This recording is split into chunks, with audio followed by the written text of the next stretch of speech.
प्यारे प्रशिक्षुओं,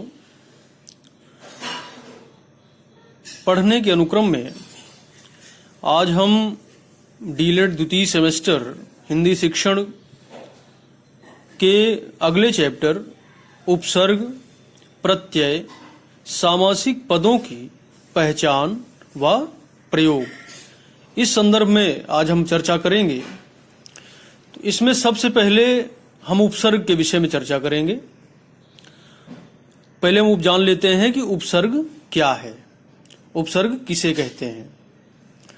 तो उपसर्ग उस शब्दांश या अव्यय को कहते हैं जो किसी शब्द के पहले आकर उसका विशेष अर्थ प्रकट करता है। यह दो शब्दों से मिलकर बना है। उपसर्ग, इसमें में ध्यान देना होगा कि ये उपसर्ग दो शब्दों से मिलकर बना है, उप और सर्ग। उप का अर्थ होता है समीप या नजदीक, सर्ग का अर्थ होता है सृष्टि करना या सृजन करना या कुछ नया रचना। अतः उपसर्ग का अर्थ है शब्द के साथ जुड़कर एक नए अर्थ की प्रतीति कराना, यानी कि एक नए अर्थ को प्रकट करना। इस प्रकार हम कह सकते हैं कि उपसर्ग के प्रयोग से किसी शब्द के पूर्व अर्थ में तत्काल परिवर्तन हो जाता है। पूर्व अर्थ से मतलब, पूर्व अर्थ से तात्पर्य यह है कि जब किसी शब्द में उपसर्ग नहीं लगा होता उस समय उसका जो अर्थ होता है उपसर्ग लगने के बाद उसके उस अर्थ में परिवर्तन हो जाता है और एक नया अर्थ देने लगता है वह। जैसे हम इस बात को नीचे देख सकते हैं। शब्द है हार। शब्द क्या है? हार। हार में प्र उपसर्ग लगा तो शब्द बन गया प्रहार। हार शब्द का अर्थ अलग था। हार शब्द का अर्थ पराजय भी हो सकता है। हार शब्द का अर्थ जो युवतियां अपने गले में धारण करती हैं, एक आभूषण विशेष, वो भी हार है और पराजय है। लेकिन जैसे ही हार शब्द में प्र उपसर्ग लगता है, हार शब्द में प्र उपसर्ग संयुक्त होता है, जोड़ा जाता है, तो शब्द बन जाता है प्रहार। और प्रहार का अर्थ हो जाता है मारना, किसी पर वार करना। उपसर्ग हमेशा शब्द के पहले आता है। ये एक विशेष बात है कि उपसर्ग किसी भी शब्द के पहले जुड़ता है, बाद में नहीं। उपसर्ग किसी शब्द के पहले आता है और शब्द में जुड़कर अर्थ में परिवर्तन कर देता है। इस बात को हम इस उदाहरण से समझ सकते हैं। जैसे शब्द है बन। बन के पहले अन शब्द लगा और शब्द क्या बन गया? अनबन। अनबन का अर्थ होता है मनमुटाव। मनमुटाव का अर्थ वैमनस्य। जैसे मान लीजिए दो लोगों में बहुत अच्छी मित्रता है या अच्छा व्यवहार है, लेकिन किसी कारणवश वो दोनों पक्षों में किसी भी व्यक्ति की तरफ से हो सकता है, कोई कार्य हो, कोई कमी हो, कोई गलती हो, जिसकी वजह से उन दोनों व्यक्तियों के बीच में मनमुटाव हो जाए। तो यहां बन और बन में जुड़ा अन, तो अनबन हुई। अनबन की वजह, अनबन का अर्थ होगा मनमुटाव, मनमुटाव हो जाना। अब हम आगे देखते हैं। उपसर्गों के उपयोग से तीन स्थितियां बनती हैं। उपसर्गों का जो उपयोग किया जाता है तो तीन प्रकार की स्थितियां बनती हैं शब्दों की। पहला, शब्द के अर्थ में एक नई विशेषता आती है। इस बात को हमने यहां देखा कि हार शब्द था, प्रा उपसर्ग लगा। हार का पहले क्या अर्थ था? पराजय, या युवतियों के द्वारा, महिलाओं के द्वारा, स्त्रियों के द्वारा गले में, ग्रीवा में धारण किया जाने वाला एक आभूषण विशेष। लेकिन जैसे ही हार में प्र उपसर्ग लग गया, प्र उपसर्ग लग गया, वैसे ही उसके अर्थ में परिवर्तन हो गया।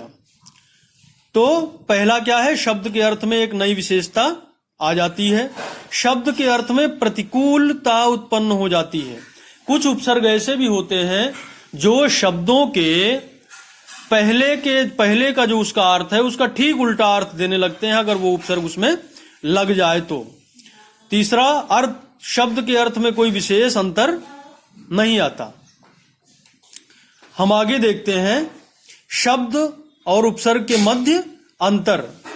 जैसे उपसर्ग भी अक्षरों से ही बनते हैं, वर्णों से ही बनते हैं, और शब्द भी अक्षरों से ही बनते हैं और वर्णों से ही उनका निर्माण होता है, लेकिन शब्द और उपसर्ग में पर्याप्त अंतर होता है।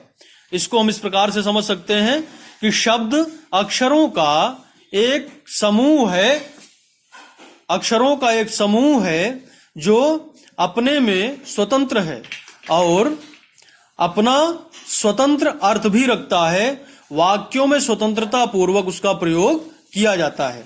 लेकिन उपसर्ग अक्षरों का एक ऐसा समूह होता है जो स्वतंत्र नहीं है और न ही स्वतंत्र रूप से उसका वाक्यों में प्रयोग किया जाता है। बिना शब्दों में जुड़े उपसर्गों का स्वतंत्र रूप से वाक्यों में प्रयोग नहीं किया जाता, जब तक कि किसी शब्द के साथ उपसर्ग की संगति नहीं बैठती।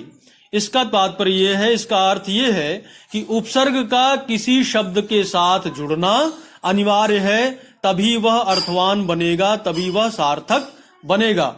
शब्दों की तरह उसकी स्वतंत्र स्थिति नहीं है कि शब्दों की तरह वह स्वतंत्र रूप से किसी वाक्य में प्रयुक्त होकर के अपना अर्थ प्रकट करे। जब तक कोई उपसर्ग किसी शब्द के साथ नहीं जुड़ेगा तब तक वो अर्थवान नहीं बनेगा। ये हुआ शब्द और उपसर्ग के मध्य का अंतर। अब हम आगे देखते हैं। हिंदी में जो उपसर्ग प्रयोग किए जाते हैं उनमें 19 उपसर्ग संस्कृत से हूबहू ले लिए गए हैं।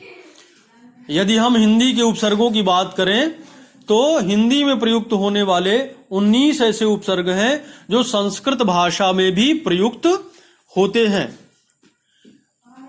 हिंदी के 10 उपसर्ग हैं और उर्दू के भी 12 उपसर्ग हैं जिनका प्रयोग हिंदी भाषा में खूब होता है, बारंबार होता है।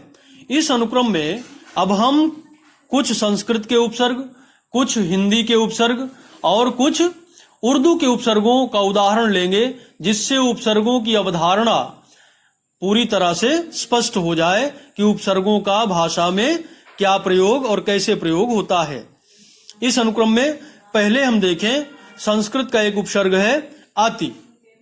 अति जो कि अधिक, ऊपर और उस पार अर्थ में प्रयुक्त होता है। अति उपसर्ग जब शब्दों में लगता है तो उनका रूप कुछ इस तरह से परिवर्तित होता है, अतिकाल, अतिशय और अत्यंत। अतिकाल, अतिशय और अत्यंत। अत्यंत में अति उपसर्ग है और अंत एक शब्द है, मिलकर के अत्यंत शब्द बना। फिर दूसरा है अधि, जो श्रेष्ठ, ऊपर और सामीप्य के अर्थ में प्रयुक्त होता है, प्रयोग होता है। इससे शब्द बनेगा अधिकरण, अधिकार। अनु, अनु जो है वो क्रम, पश्चात और समानता के अर्थ में प्रयोग किया जाता है। इससे जो शब्द बनेंगे वो अनुशासन, अनुचर और अनुज। अनुज शब्द में भी अनु उपसर्ग है और जा, इसमें एकाक्षर ही है और जा का भी अर्थ होता है, जा का अर्थ होता है उत्पन्न होना।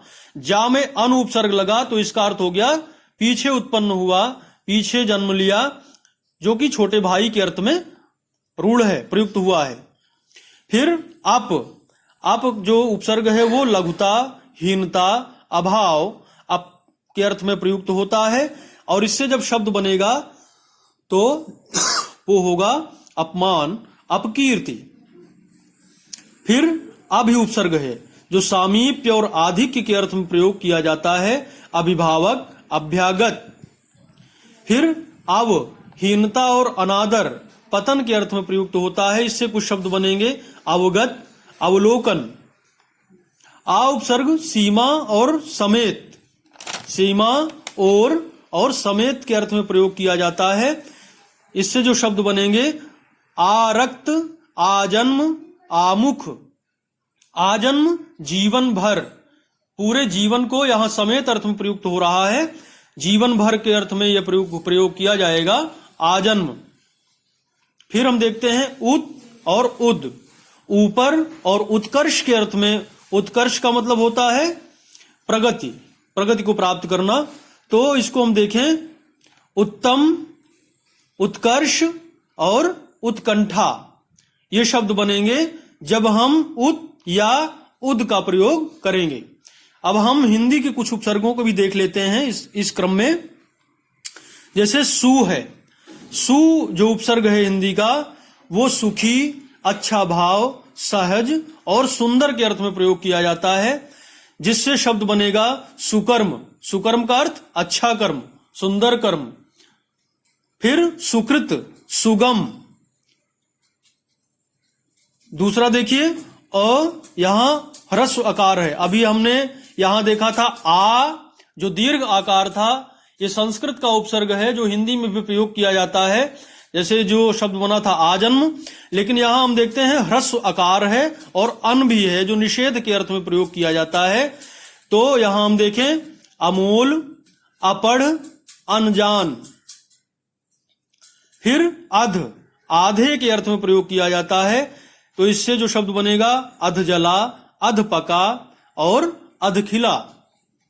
हम आगे देखें, उन एक प्रत्यय है जो एक कम के अर्थ में प्रयोग किया जाता है, जिससे 19, 29, 49।